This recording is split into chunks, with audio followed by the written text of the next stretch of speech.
ពួរជាប្រទេសតែមួយគត់ដែលប្រទេសផ្សេងគេឲ្យអូតែលឲ្យផ្កាយទៅអូតែលមានតែសិង្ហបុរីទេឲ្យផ្កាយទៅកតុបទឹកនៅសិង្ហបុរីសាធារណៈមានផ្កាយ3មានផ្កាយ2ព្រោះគេយល់ថាអានេះហើយជាមុខមាត់នៃប្រទេសហាងខ្លះល្អណាស់ស្អាតណាស់ដេកលសិតតែមកបលតែចូលទៅបញ្ហាចាញ់មកវិញគឺគេនិយាយតែហ្នឹងអញ្ចឹងម្ហូបឆ្ងាញ់មិនក៏ដោយអូយកុំចូលបាក់ទៅទុបទឹកពលានហោះដូចគ្នាអញ្ចឹងអ្វីដែលខ្ញុំចង់និយាយទៅគឺមើលការងារតូច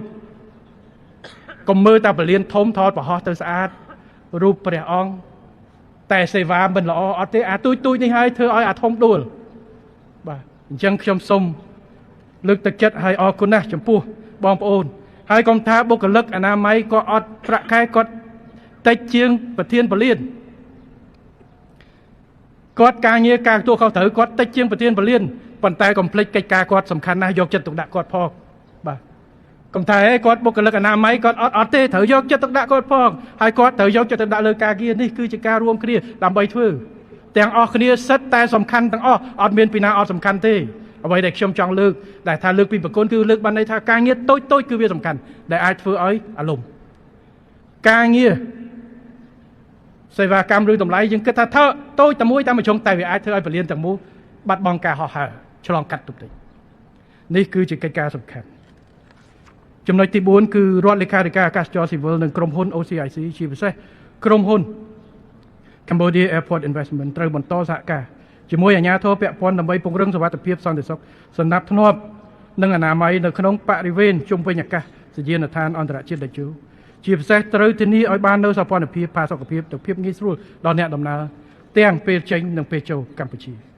ទន្ទឹមនេះត្រូវរក្សាឲ្យបាននូវអត្តសញ្ញាណជាតិរបស់យើងគឺការផ្ដល់សេវាប្រកបដោយភាពជាយឹមនិងភាពរួសរាយរាក់ទាក់ហើយក៏ត្រូវធ្វើការគ្រប់គ្រងឲ្យបានត្រឹមត្រូវនិងធ្វើការងារត្រួតពិនិត្យ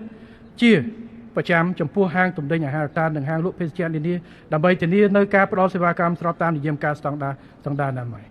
ទី5ក្រសួងស្ថាប័នពាក់ព័ន្ធជាពិសេសក្រមប្រឹក្សាអភិវឌ្ឍកម្ពុជាក្រមការងារជំរុញការវិនិយោគក្នុងខេត្តបរសៀអនុនិងក្រមការងារជំរុញការវិនិយោគក្នុងភូមិសាស្ត្រឦសានត្រូវចូលរួមនៅក្នុងក្រមការងារជំរុញការវិនិយោគភូមិភាគឦសានត្រូវចូលរួមផ្សព្វផ្សាយអំពីសក្តានុពលវិនិយោគនៅកម្ពុជាតាមរយៈការគូសរំលេចនៅការខិតខំរបស់រដ្ឋាភិបាលក្នុងការកែលម្អបរិយាកាសវិនិយោគនិងធុរកិច្ចដែលមានអាកាសយានដ្ឋានតេជោនិងអាកាសយានដ្ឋានអន្តរជាតិសៀមរាបអង្គរជាសក្ខីភាពអាដាមលោកជំទាវលោកស្រីខ្ញុំសូមយកពេលបន្តិចរឿងនេះខ្ញុំមិនបាននិយាយហើយក៏មិននិយាយច្រើនរឿងពាក់ព័ន្ធបញ្ហា